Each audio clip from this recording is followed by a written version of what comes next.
Everyone, welcome back to my channel. आज का हमारा टॉपिक बहुत ज़्यादा इम्पॉर्टेंट है, वो है मिसकैरेज मतलब कि हमल का ज़ाया हो जाना। जब भी किसी का मिसकैरेज होता है तो उस औरत के जहन में बहुत सी बातें आती हैं कि क्या हर दफ़ा उसको मिसकैरेज का सामना करना पड़ेगा या फिर उसकी आने वाली प्रेगनेंसी जो है वो ठीक होगी या नहीं होगी, या कहीं उसमें भी मिसकैरेज तो नहीं हो जाएगा। तो आज हम इन सब बातों को इस वीडियो में डिस्कस करेंगे। आपने इस वीडियो को एंड तक देखना है, क्योंकि मैं इसमें ये भी बताऊंगी कि कौन कौन सी पॉसिबल केयर होती है। अगर हम वो करेंगे तो उसके बाद हमारी प्रेगनेंसी इफ़ेक्ट नहीं होगी, लेकिन अगर हम वो केयर नहीं करते हैं तो वो हमारी आने वाली प्रेगनेंसी को भी इफ़ेक्ट करता है।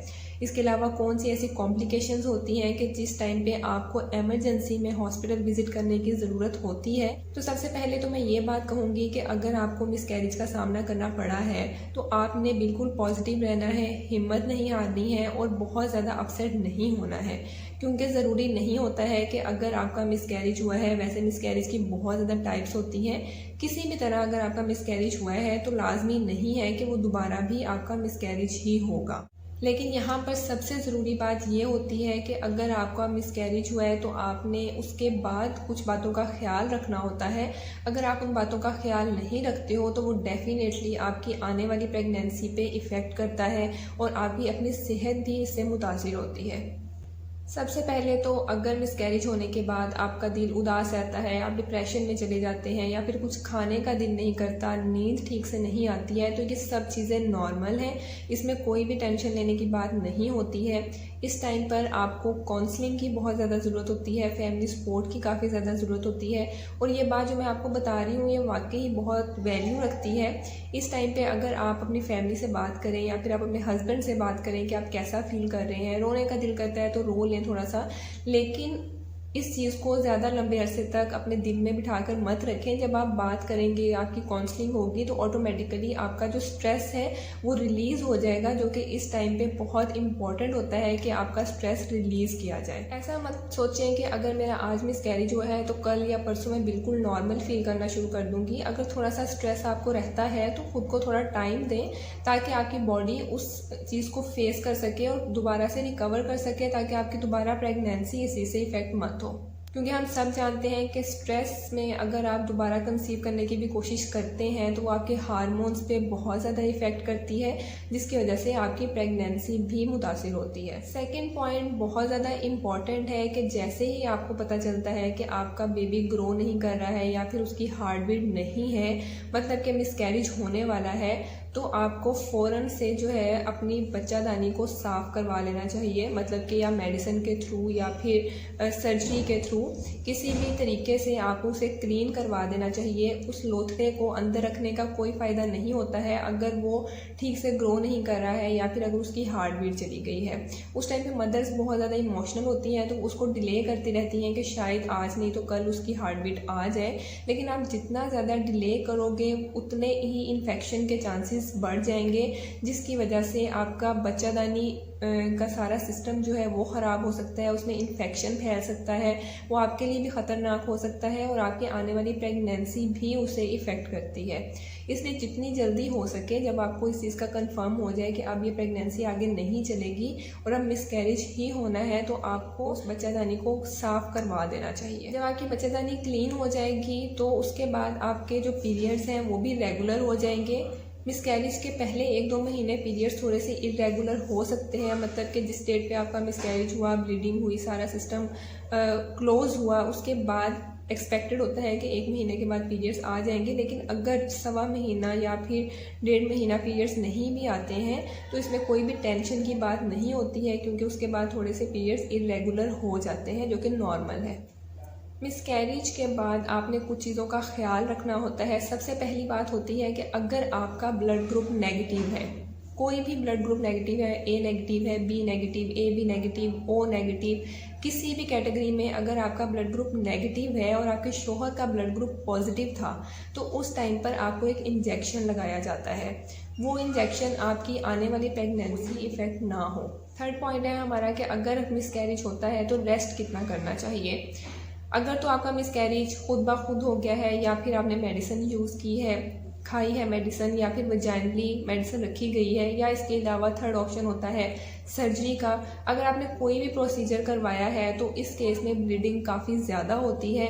तो जब भी ब्लीडिंग होती है, इसमें आपके खून के लोथड़े आते हैं और काफ़ी हैवी ब्लीडिंग होती है, उस केस में आपको कमज़ोरी बहुत ज़्यादा हो जाती है, तो आपको रेस्ट करने की ज़रूरत भी फील होती है।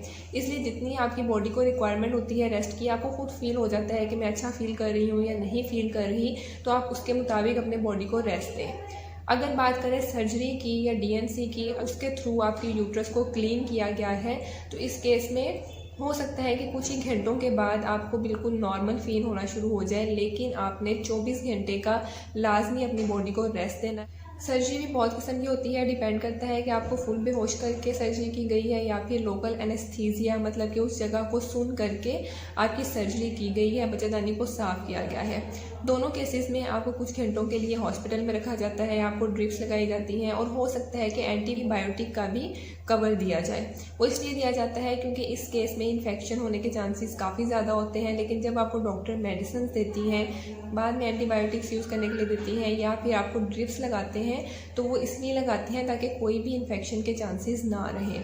आपको हॉस्पिटल में कुछ घंटों के लिए एडमिट रखा जाता है ताकि आपको मॉनिटर किया जाए कि कहीं ब्लीडिंग तो ज़्यादा नहीं हो रही है, पेशेंट स्टेबल हो चुका है या नहीं स्टेबल हुआ। अब यहाँ पर अक्सर लेडीज़ के जहन में ये बात भी आती है कि हमें डीएनसी करवानी चाहिए या फिर हमें मेडिसिन यूज़ करनी चाहिए।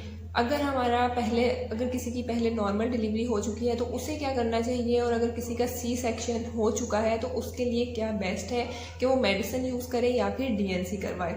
बहुत से लोग डीएनसी से काफ़ी ज़्यादा घबराते हैं। अगर आप चाहते हैं कि मैं इस पर वीडियो बनाऊँ कि डीएनसी या फिर मेडिसिन में से कौन सी बेस्ट ऑप्शन है, तो आप मुझे कमेंट सेक्शन में बताएं, मैं लाजमी इसके ऊपर वीडियो बनाऊँ। सर्जरी के बाद आपको तकरीबन 2 हफ्ते कोई भी वज़न नहीं उठाना है, ये आपको डॉक्टर सजेस्ट करती है। इसके अलावा फिज़िकल रिलेशनशिप आपने तब तक नहीं रखना है जब तक आपकी ब्लीडिंग हो रही है। ब्लीडिंग के बाद आप फिजिकल रिलेशनशिप रख सकते हैं, लेकिन प्रेगनेंसी के लिए आपने तकरीबन 3 महीनों का गैप लाजमी देना है। इन 3 महीनों में आप अपनी डाइट का अच्छे से ख्याल रखेंगे और सप्लीमेंट्स भी यूज़ करेंगे। अब यहाँ पे बात आती है कि हमें डाइट में क्या लेना चाहिए। रिच फूड का इस्तेमाल करना है, जैसे पालक होता है या साग होता है, या फिर आप ड्राई फ्रूट्स ले सकते हैं।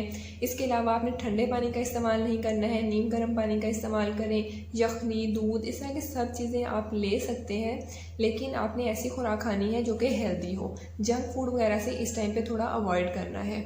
इसके अलावा आपको वीकनेस काफ़ी ज़्यादा हो जाती है तो डॉक्टर आपको सप्लीमेंट्स भी सजेस्ट करते हैं। सप्लीमेंट्स में आपको कैल्शियम दिया जाता है, विटामिन्स दिए जाते हैं, आयरन दिया जाता है। अगर ज़रूरत महसूस होती है तो डॉक्टर आपको एंटीबायोटिक्स भी दे सकती हैं। अक्सर ख़वातीन के जहन में ये आता है कि ब्लीडिंग कितनी होनी चाहिए। ब्लीडिंग आपको काफ़ी ज़्यादा होगी, लोथड़े भी आएंगे और 1 या 2 दिन आपकी ब्लीडिंग काफ़ी फ्लो में रहेगी। उसके बाद डिपेंड करता है, हर औरत का एक अलग निज़ाम होता है, तो उसके लिहाज से उसको ब्लीडिंग होती है। कईयों को 1 हफ्ता तक चलती है और उसके बाद उनको थोड़ा सा दाग लगता रहता है, फिर ख़त्म हो जाता है। लेकिन किस केस में आपको घबराने की ज़रूरत है या फिर फ़ौरन डॉक्टर को विज़िट करने की ज़रूरत है? अगर आपको ब्लीडिंग काफ़ी ज़्यादा हुई, उसके बाद दाग लगना शुरू हो गया और 1 महीना आपका हो गया, आपको कॉन्टीन्यूसली दाग लग रहा है या फिर हैवी ब्लीडिंग हो रही है या फिर स्मेल आ रही है गंदी आपके डिस्चार्ज में से, तो आपको फ़ौरन डॉक्टर को विज़िट करने की ज़रूरत होती है। अगर आपकी ब्लीडिंग नहीं रुक रही होती है तो इसका मतलब होता है कि कोई ना कोई पीस जो है वो आपके अंदर रह चुका है। हो सकता है कि सारा का सारा लोथड़ा निकल गया हो, लेकिन उसके बाद भी कुछ पीसीज होते हैं जिसको हम RPOCs कहते हैं, वो कुछ अगर आपके यूट्रस के अंदर रह जाते हैं तो उसकी वजह से भी आपकी ब्लीडिंग नहीं रुकती है। इसलिए मिसकैरेज के बाद आपको डॉक्टर को दोबारा विज़िट लाजमी करना चाहिए ताकि वो एक अल्ट्रासाउंड करे और इस बात को कंफर्म करे कि आपकी यूट्रस बिल्कुल क्लीन हो चुकी है। ये पीस अंदर रह जाएगा तो आपकी ब्लीडिंग नहीं रुकेगी और सेकंड आपकी इन्फेक्शन के चांसेस बहुत ज़्यादा बढ़ जाएंगे। और अगर आपका इन्फेक्शन काफ़ी ज़्यादा बढ़ जाएगा तो वो आपके बच्चेदानी के लिए और आपकी सेहत के लिए नुकसानदेह होगा, जो कि आने वाली प्रेगनेंसी को भी इफेक्ट करेगा। यहाँ पे मैं एक मशवरा देना चाहूँगी कि अगर तो आपका पहला अबॉर्शन हुआ है या फिर सेकेंड हुआ है तो इस में आपको इतना ज़्यादा टेंशन लेने की ज़रूरत नहीं होती है, लेकिन एहतियाती तौर पे आप अपने चेकअप करवा सकते हैं। लेकिन अगर आपके कॉन्टीन्यूसली अबॉर्शन हो रहे हैं तो आपको चाहिए कि अपनी प्रेगनेंसी को थोड़ा गैप दें और प्रॉपर अपना और अपने शोहर का चेकअप करवाएं कि ऐसा क्यों हो रहा है। मोस्टली ये इसी वजह से होता है कि आपकी एग और स्पर्म की क्वालिटी अच्छी नहीं होती है, तो इस वजह से जो मोस्टली मिसकैरेजेस होते हैं वो इसी वजह से होते हैं। इसलिए आपको चाहिए कि पहले आप उस चीज़ को ठीक करो और उसके बाद आप प्रेगनेंसी की तरफ जाओ। अगर आपको कोई भी ऐसी बीमारी है जैसे थायराइड का प्रॉब्लम है, ब्लड प्रेशर, डायबिटीज़, कोई भी औरत को इस तरह की कंडीशन भी है तो उसे चाहिए कि पहले उस चीज़ का इलाज करवाए, उसके बाद वो प्रेगनेंसी की तरफ मूव करे ताकि उसे ये एक सदमा ना फेस करना पड़े। सो आई होप कि मैंने इस वीडियो में सारे क्वेश्चंस को क्लियर कर दिया है, लेकिन अगर आपका फिर भी कोई क्वेश्चन है आप मुझे कमेंट सेक्शन में कर सकते हैं। मेरे चैनल को सब्सक्राइब करना मत भूलें। वीडियो अच्छी लगी हो तो लाइक कर दें, शेयर कर दें। नेक्स्ट वीडियो तक के लिए अल्लाह हाफिज़।